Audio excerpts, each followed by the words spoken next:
Bonjour et bienvenue à toi sur cette première vidéo de la communauté Mental Scaling. Dans cette première vidéo, je voudrais poser des bases.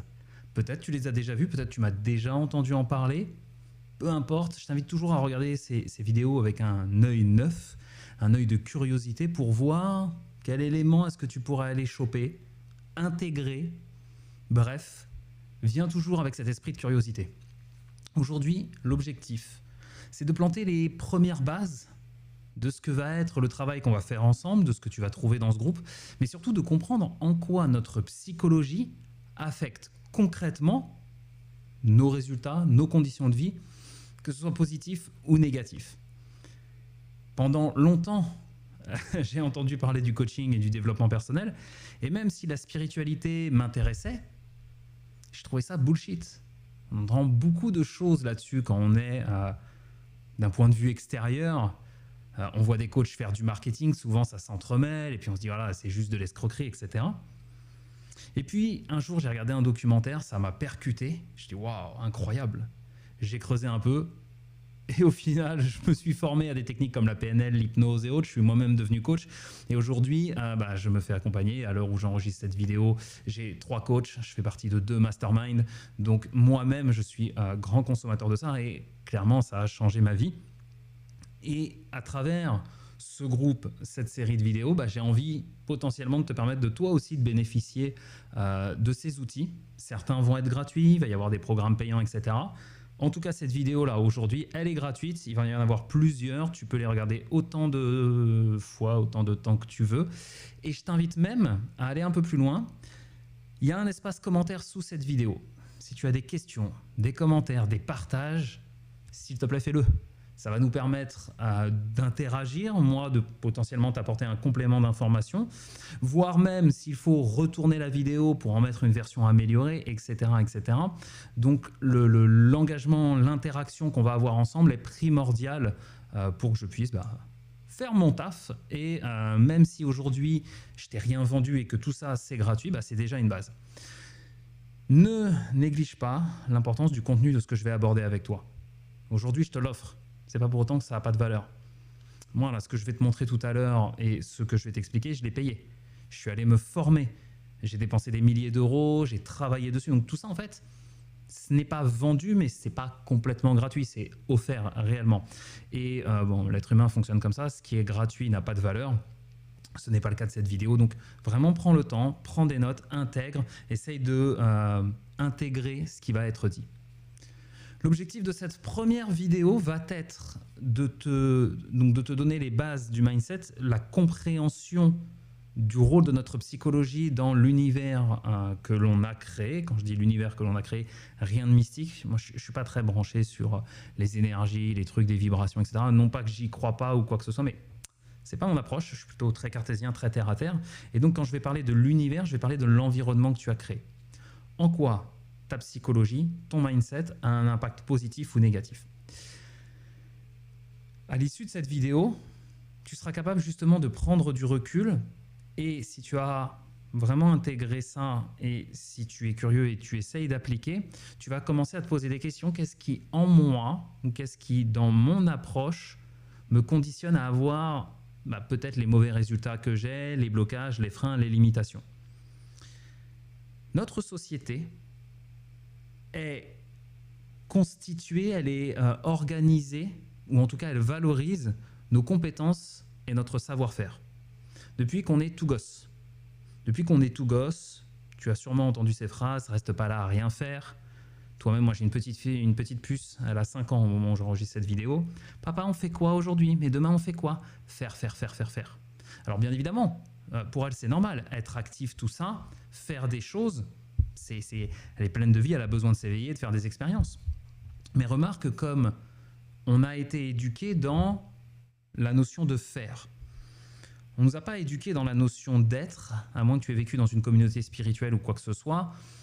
Ça n'a pas fait partie vraiment de notre éducation, en tout cas des sensibilités qu'on nous a apportées. Jusqu'à l'école où on a développé tes compétences techniques, tu avais quelques cours sur l'éducation civique, on essayait de te parler de quelques valeurs ou quoi que ce soit, mais ça ne va pas bien plus loin. Et tant mieux, parce que le rôle de l'école, c'est plutôt d'être sur une partie fonctionnelle. Je vais t'enseigner des compétences pour que tu puisses t'insérer dans cette société, trouver ta place et participer au bien-être ou au bien commun.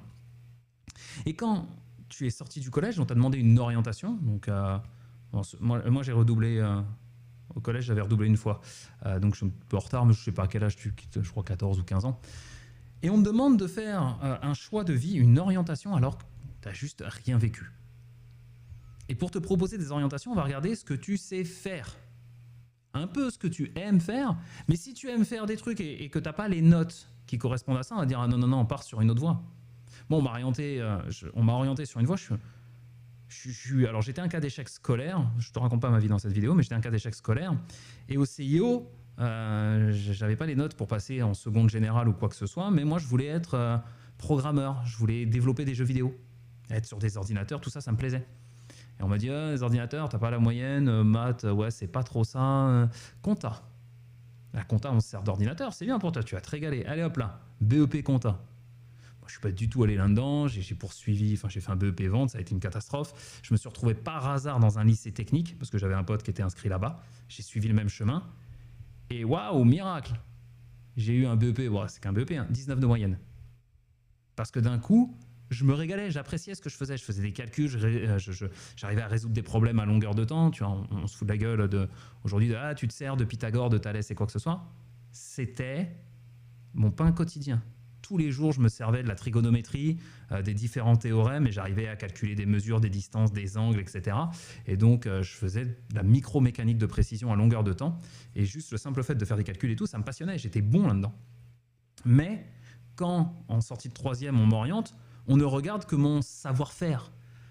On ne va pas sur mon système de valeurs. On ne va pas sur qu'est-ce qui est important pour moi. Et aujourd'hui, beaucoup d'entrepreneurs ont construit une boîte, un business sur une opportunité de marché. Quand tu fais un bilan de compétences, on va regarder un petit peu ce qui est important pour toi, mais on va regarder ce que tu sais faire. C'est un bilan de compétences, c'est pas un bilan de valeurs, c'est pas un bilan d'inspiration. On regarde tes compétences et on voit où est-ce qu'on peut te situer en fonction des besoins du marché ou quoi que ce soit. Mais on ne demande pas tes inspirations. Et donc, ça donne des entrepreneurs qui ont des compétences dans un domaine. Il y a une opportunité de marché, on fonce. Et puis, on se dit qu'à un moment, si on a de la réussite, ça va être chouette, etc. Ouais. Sauf que ce n'est pas parce qu'on a une compétence dans un domaine, ce n'est pas parce qu'on réussit à faire quelque chose que ça nous anime forcément. Il y a d'autres paramètres. Mais cette société ne nous sensibilise pas trop à ça. Et c'est justement ce que j'ai envie de t'expliquer dans cette vidéo. Donc, on est parti. Mental Scaling, le nom de la communauté. Ce que je t'expliquais justement, c'est qu'on a vraiment ce fonctionnement qui est constamment basé sur qu'est-ce que je dois faire, donc je vais plutôt le parler, qu'est-ce que je dois faire pour avoir quoi. On est voilà, je veux avoir plus de résultats, je veux avoir plus de chiffre d'affaires, je veux avoir plus de clients, je veux avoir plus de leads, etc. Donc la question qui est légitime, c'est si je veux plus, qu'est-ce que je dois faire? Et on va se concentrer sur cet axe fonctionnel. Ça, le marketing l'a très bien compris. Et donc, il va y répondre à ce niveau-là. Il va dire, voilà, il faut que tu fasses. Et comme pour le cerveau, c'est très concret ce qu'il doit faire, il va s'engouffrer là-dedans. Sauf que, on sait tous ce qu'on doit faire. On n'a pas toutes les compétences, mais c'est facile de la compétence à développer. Aujourd'hui, à l'heure d'Internet, tu vas sur... c'est marrant parce que cette vidéo, je l'ai enregistrée il y a peut-être 2 ans. Il y a quelques petits trucs qui changeaient, mais aujourd'hui, je peux rajouter une couche. C'est que entre il y a 2 ans et maintenant, il y a ChatGPT qui a débarqué. ChatGPT nous apprend à peu près tout, je ne vais pas dire n'importe quoi, mais encadrant un minimum, on a une source de connaissances à dispo qui est juste incroyable. J'ai développé une petite application pour mon studio, là, pour ce que j'enregistre, une application qui me permet de timer mes vidéos, etc. Bref, je n'avais jamais rentré une ligne de code sous Mac. Et en l'espace d'une journée, j'ai mon plugin qui se greffe à un autre logiciel, j'ai mes boutons qui se... Enfin, incroyable. Et donc, la compétence, aujourd'hui, c'est ce qui est facile à développer. S'il y a des gens qui bloquent dans la prospection, ils savent ce qu'ils doivent faire. Ils doivent décrocher le téléphone, dire bonjour, essayer d'appeler, mais ils sont pétrifiés. C'est pas un manque de savoir-faire. Hein. Les gens qui ont par exemple peur de prendre la parole en public ou qui sont intimidés. Je prends l'univers de la start-up, quelqu'un qui doit pitcher devant un board, qui doit faire une levée de fonds ou autre. S'il n'est pas serein, ouais, la prise de parole en public, il sait ce qu'il doit faire. Il doit parler. Il le fait tous les jours. Donc le problème, ce n'est pas un manque de savoir-faire, c'est qu'est-ce qui, émotionnellement, vient l'impacter. Et le cerveau va naturellement aller chercher, comme on a été éduqué comme ça, des solutions sur l'ordre du « qu'est-ce que je dois faire pour avoir quoi ?» Qu'est-ce que je dois faire pour avoir quoi? Et on fonctionne comme ça. On fonctionne sur cette boucle. Sauf que, si je reprends les exemples que j'ai pris là sur la prospection ou autre, si émotionnellement c'est difficile pour moi de m'exposer, je peux te donner toutes les meilleures méthodes de prospection. Ça ne solutionnera pas le problème, ça ne te permettra pas de passer à l'action. Parce que le problème, ce n'est pas un problème de savoir-faire. On sait tous ce qu'on doit faire. Je prends un autre exemple. Les troubles alimentaires. Je suis un ancien sportif professionnel. J'ai deux, trois petits pets. J'ai un gros TDAH, un gros trouble du déficit de l'attention et de l'hyperactivité. Et ça s'associe avec d'autres troubles. En gros, j'ai dans le cerveau un dysfonctionnement sur l'accès à la dopamine, l'hormone de la récompense. Donc je suis en permanence en recherche d'un petit shoot de dopamine. Mais vraiment, un drogué en manque, quoi. Et donc je suis très sensible à ces trucs-là, et tout apport de récompense court terme, c'est un piège pour moi. Et dans tout ça, tu as les réseaux sociaux, scroller, la bouffe, se faire un petit café, tous les comportements qui peuvent entraîner de l'addiction. Et potentiellement, par exemple, la bouffe, c'est quelque chose de très compliqué pour moi. Je sais ce que je devrais faire si je veux perdre les 5 kilos que j'ai pris ces dernières années parce que j'ai presque complètement arrêté le sport. Je dois manger moins, m'entraîner plus. On sait tous ce qu'on doit faire. Tu prends 100 personnes en surpoids, tu leur demandes comment tu pourrais faire pour reprendre un état de forme, un état de santé. Mais tout le monde va te dire manger mieux, me remettre au sport. Mais si on ne le fait pas, ce n'est pas un problème de manque de connaissances ou de savoir-faire. C'est que le désordre se trouve ailleurs, sur un axe émotionnel, sur un axe qu'on va représenter en bleu ici. Cet axe qui est l'axe être et donner. C'est un axe humain. L'axe rouge, l'axe horizontal, on va le représenter dans notre capacité à faire, dans notre champ d'action. Mais l'axe ici en bleu va plus être sur la dimension humaine. Si j'ai un blocage émotionnel sur mon être, sur la partie haute que tu as, forcément, ça va me limiter dans ma capacité à faire. Si, dans mes croyances, j'ai un blocage vis-à-vis de l'argent ou vis-à-vis de syndrome de l'imposteur, je veux lancer un business, c'est ce que je dis sur les coachs qui se lancent et qui ne se sont pas fait coacher. Un coach qui débarque avec un syndrome de l'imposteur, il ne doit pas être coach parce qu'il doit d'abord travailler sur lui-même, sinon il va projeter ça sur les gens. Et donc, si quelqu'un a un syndrome de l'imposteur, ce qui va bloquer, donc, c'est dans la dimension de l'être, c'est dans la psychologie, parce qu'il ne se sent pas légitime. Et donc forcément, quand il va vouloir communiquer, il sait ce qu'il devrait faire. Communiquer sur les réseaux sociaux, prospecter, prendre la parole en public. Mais il va être limité par ça, il va être limité par des peurs, il va être limité par tout un tas de choses. Et donc forcément, dans sa capacité à faire, il va faire moins, ou faire plus difficilement, ou il va faire plus brouillon. J'en connais énormément des coachs qui se lancent, qui ont fait un switch du salariat vers l'entrepreneuriat, mais qui n'ont pas changé leur identité, sur le niveau psychologique. Ils sont restés dans un mode salarié. Et donc la vente, c'est mal, surtout en France. La vente, c'est mal, gagner beaucoup d'argent, c'est mal, tu comprends. Puis en plus, je suis dans l'accompagnement, je ne peux pas facturer à tel prix, etc., etc. Tout un tas de croyances limitantes, tout un tas de plafonds de verre. Et tant qu'ils ne les ont pas pétés, dans leur capacité à faire, ils sont très limités. Ils ne pourront pas se vendre à un prix convenable qui vont vivre confortablement de leur activité. Autre chose, j'ai beaucoup d'entrepreneurs qui ont des résultats, une forme de succès. Ils ont pété les plafonds de l'auto-entrepreneuriat, ils ont monté leur propre entreprise, ça tourne plutôt pas mal, mais ils se sentent vides intérieurement. Et ils sentent, j'ai un syndrome pré-burnout, là, il faut que je fasse attention. Pourtant, je ne comprends pas, mon business marche bien, j'ai atteint tous mes objectifs. Bah ouais, parce que ce sur quoi tu as posé tes critères de réussite ne sont pas les bons critères. On va le voir dans quelques secondes. Et donc tout ça, ça repose sur cette dimension bleue, sur la psychologie. Donc si on se focalise sur notre capacité à faire, mais sans se préoccuper de ce qu'il y a au-dessus de notre être, de nos valeurs, de nos aspirations, de nos croyances, de nos limites, parce qu'on parle beaucoup des croyances limitantes, mais il y a d'autres choses au-dessus, on va le voir tout à l'heure, qui font qu'on peut se sentir freiné. Eh bien, ça va se transformer là-dessus. C'est-à-dire qu'on va partir d'un j'ai une limite psychologique, je ne me sens pas complètement légitime à proposer mes services, à même prospecter, à pitcher. Donc forcément, dans ma capacité à faire, je vais être très limité. Inconsciemment, je vais me limiter, je vais m'auto-saboter, je vais m'interdire je ne vais pas oser dire non, je vais prendre des clients, des contrats que je ne devrais pas prendre, je vais blinder mon agenda pour me rassurer émotionnellement que ma boîte tourne bien. Donc, je vais faire appel dans la capacité à faire à des coachs en, comment ça s'appelle, tu sais, productivité. Oh, je vais faire une belle matrice SMART, des Pomodoro. En fait, dès que tu vas avoir un trou dans ton agenda, tu vas venir y mettre autre chose pour te rassurer émotionnellement, te dire voilà, je suis productif, je bosse bien. Surtout en France, hein, où c'est bien connu que le succès d'un entrepreneur tient à son volume horaire. Donc, on va cultiver ça. Et comme on va être limité dans notre capacité à donner, et quand je parle de donner, je ne parle pas forcément du bénévolat et tout.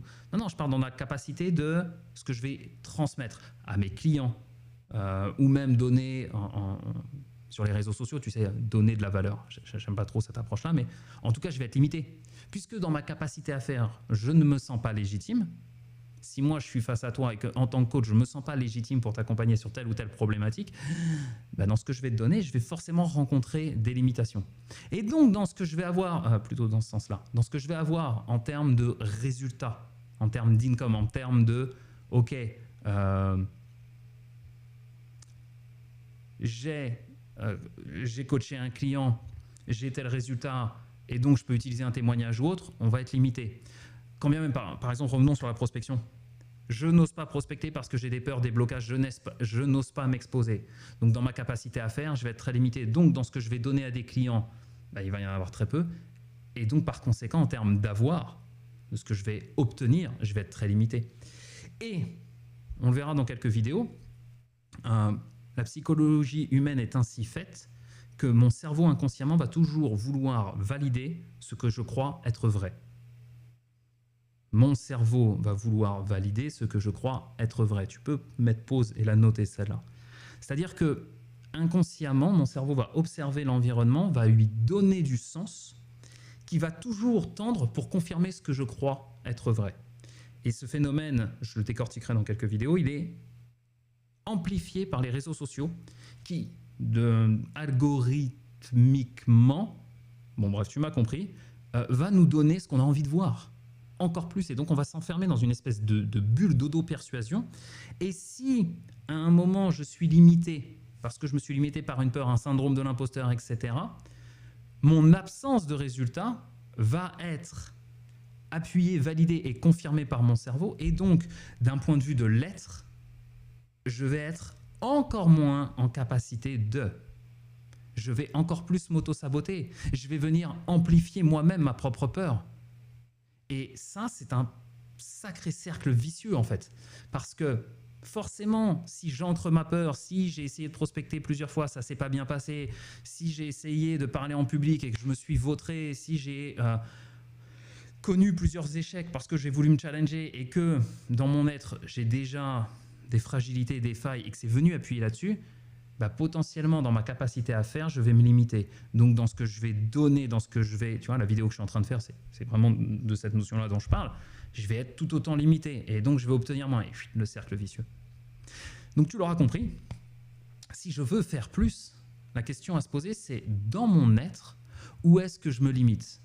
Et l'objectif, la spirale est... Ah oui, non, si c'est ça, on va partir du centre. Je croyais qu'elle était inversée, mais non. Si je pars du centre, dans mon être, je suis confiant. Dans ma capacité à faire, je vais avoir une certaine marge de manœuvre. Donc, je vais pouvoir donner plus.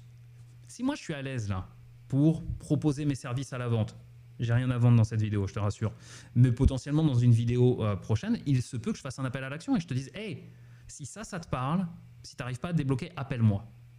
Si je ne me sens pas légitime, qui est ce qu'on a vu tout à l'heure, si je ne me sens pas légitime, au moment où je vais le faire, ça va transpirer le mal-être, tu vas le ressentir, tu vas dire ouais, Romain, il n'est pas très aligné avec ce qu'il fait, c'est un peu chelou, j'ai pas envie d'y aller. À l'inverse, si je me sens tout à fait légitime et que je suis en énergie pour le faire et que c'est OK pour moi et que je l'assume parce que dans mon système de valeurs, c'est OK, ben, je vais potentiellement le faire bien mieux que quelqu'un qui est pas à l'aise avec ça. Donc dans ce que je vais donner, dans ce que je vais donner vraiment à mon client, dans ma capacité à servir, je vais aller bien plus loin. Et forcément, dans ce que je vais recevoir, okay, give first, c'est très important dans le business, hein. Toujours tu donnes d'abord et ensuite tu demandes. Process de vente, il est toujours dans je t'offre un cadeau, un lead magnet. Cette communauté en est l'exemple. Je referme la parenthèse après, mais dans cette logique, je suis là moi pour te transmettre une partie de mes connaissances. Bien évidemment que je ne vais pas travailler gratuitement, on est entrepreneur et c'est pour ça que je bosse avec des entrepreneurs, c'est OK. Mon but, c'est aussi de te démontrer mon expertise, de te montrer que potentiellement dans les sujets que je traite, il y a quelque chose qui est fait pour toi. Et l'objectif, c'est qu'un jour, tu te dises OK, peut-être que Romain peut m'aider là-dessus, voyons comment on peut avancer. Ni plus ni moins que ça, et c'est OK. Si moi, je ne suis pas à l'aise avec ce principe de vente, dans ma capacité à faire, à te donner, je vais être limité, donc dans l'avoir, tout pareil. Mais à l'inverse, moi je suis OK avec ça, je suis OK avec les compétences que j'ai et le fait un jour de te proposer quelque chose. Donc forcément dans ce que je vais obtenir dans mon avoir, je vais en avoir plus, ça va nourrir mon être, je vais me sentir de plus en plus en confiance, de plus en plus aligné en quelque sorte. Et à partir de là, je vais pouvoir faire plus, etc. etc., etc. Ça fait 20 minutes. Je ne veux pas que les vidéos soient trop longues, donc il y a une deuxième partie. Je mets pause, je reprends l'enregistrement tout de suite après. Je te laisse digérer déjà ça et me mettre dans les commentaires aujourd'hui ce que toi tu as identifié dans ton être qui te limite. Donc il y a des choses que tu as identifiées de manière consciente et on le verra dans quelques vidéos, la majeure partie des blocages sont inconscients et souvent conditionnés par un système éducatif un peu de merde qui nous force à regarder le problème dans un certain sens. Et c'est là où moi, mon travail prend tout son sens. Ça fait beaucoup de sens, mais tu m'as compris. Donc, mets-moi en commentaire déjà ce qu'il y a dans cette vidéo, ce qui a de la valeur pour toi dans le sens ce que ça te permet de comprendre.